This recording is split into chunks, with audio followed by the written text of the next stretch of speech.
8वीं सदी में वाइकिंग्स धुंध भरे समुद्र पार कर गए। वे उत्तरी यूरोप के स्कैंडिनेविया से थे, लेकिन दूर दूर तक यात्रा करते थे। कुछ ने लूटपाट की और ब्रिटिश द्वीपों और फ्रांस में बस गए। दूसरों ने आर्कटिक अन्वेषण किया या मध्य पूर्व के लिए नए व्यापार मार्ग बनाए। अपने फौलादी नौवहन कौशल, उन्नत जहाजों और हिम्मती रणनीति के साथ वाइकिंग ने 300 से ज्यादा वर्षों तक अपनी समुद्री यात्रा को कायम रखा। लेकिन अपनी सारी ताकत के बावजूद उन्होंने कुछ ही स्मारक छोड़े। इसके बजाय पत्थर, छाल और हड्डी के टुकड़े उनकी संस्कृति की कुंजी प्रदान करते हैं। कब्रों, दलदलों और प्राचीन बस्तियों के स्थलों में पाए जाने वाले इनमें से कई वस्तुओं पर पुराने नॉर्स में रूनिक अक्षरों में लिखे गए संदेश अंकित हैं। लेकिन वाइकिंग्स ने घरेलू सामान, आभूषण, हथियार और यहाँ तक कि जूतों को भी खरोंच दिया। इन संदेशों को समझना कोई आसान काम नहीं है। रून्स छोटी, सीधी और आड़ी रेखाएं हैं जो फूथार्क नामक वर्णमाला बनाती हैं। सभी वर्गों के लोग इस भाषा को कई अलग अलग बोलियों में बोलते और लिखते थे। कोई मानक वर्तनी नहीं थी। उन्होंने अपने क्षेत्रीय लहजे की ध्वनियों में अलग अलग रूनिक अक्षर लिखे। इनमें से कुछ शिलालेखों पर उन अन्य संस्कृतियों का भी प्रभाव है जिनका वाइकिंग्स से संपर्क हुआ था, जैसे रूनिक शिलालेख प्यार सबको जीत लेता है मूल रूप से कवि वर्जिल का एक लैटिन वाक्यांश है। कई रहस्यमय रूक रूनस्टोन की तरह पद्य में उकेरे गए थे जो पुराने नॉर्स कविता की परंपरा को उजागर करते थे। इसलिए भले ही आधुनिक रूनोलॉजिस्ट रून्स पढ़ सकते हैं, उनका अर्थ हमेशा स्पष्ट नहीं होता है। फिर भी शेष रहस्यों के बावजूद मृतकों की याद दिलाने वाले और स्थानीय इतिहास दर्ज करने वाले कई शिलालेखों को समझा गया है। साथ ही कुछ में जादुई मंत्र भी शामिल हैं। स्वीडन में रुमसुन रून्स को दलदली जमीन से गुजरने वाले यात्रियों के लिए एक पुल के बगल में चट्टान पर उकेरा गया है। इस रास्ते को सिग्रीर्द नाम की एक प्रमुख स्थानीय महिला ने बनवाया था।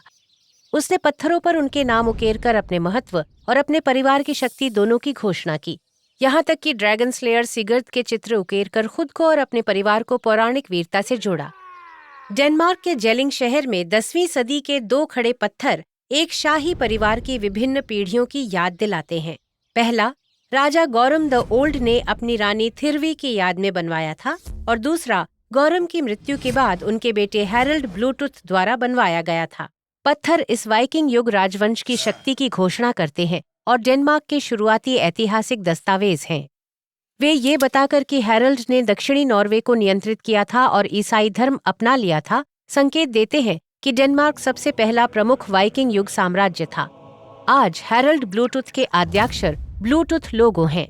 10वीं शताब्दी के योद्धा कवि आयल रूनों के प्रसिद्ध नक्काशी करता थे। काव्यात्मक वृत्तांतों के अनुसार एक बार उन्होंने जहर से भरे एक सींग पर रून बनाए जिससे सींग टूट गया। एक और कहानी में आयल ने एक युवा लड़की के तकिए के नीचे हीलिंग रून से सजे वेल की हड्डी का एक टुकड़ा रख उसकी जान बचाई। नॉर्स कविता शांत समुद्र, सुरक्षित प्रसव और विजयी लड़ाई सुनिश्चित करने के लिए किए गए रूनिक मंत्रों के बारे में बताती है, लेकिन इन मंत्रों की सटीक प्रकृति पूरी तरह से समझ में नहीं आती है। तलवारों, कुल्हाड़ियों और भालों पर कई आलेख अस्पष्ट हैं। लिंडहोम एम्यूलेट जैसी अन्य वस्तुओं पर आलेख हैं जो मंत्र, पहेलियां या धार्मिक संदेश हो सकते हैं। हालांकि वाइकिंग युग के अंत को इंगित करना कठिन है। 1100 ईस्वी पूर्व तक उनका समुद्री विस्तार अधिकतर समाप्त हो गया था। हालांकि पूरे स्कैंडिनेविया में लोगों ने पुराने नॉर्स के संस्करण बोलना जारी रखा और रून्स का उपयोग 19वीं शताब्दी तक ग्रामीण क्षेत्रों में होता रहा। आज कई रून स्टोन अपने मूल स्थानों पर खड़े हैं। डेनिश ग्लेवेंद्रूप पत्थर पर आलेख 1000 साल से भयानक रूप से घोषणा कर रहा है। एक करामाती वो हो सकता है जो इस पत्थर को नुकसान पहुंचाता है या इसे दूसरे की याद में खींचता है। इन वीडियो के साथ अपने दिमाग को विस्तृत रखें और हमारे चैनल को सब्सक्राइब करें। इस तरह से आप कुछ नया सीखने का मौका कभी नहीं चूकेंगे।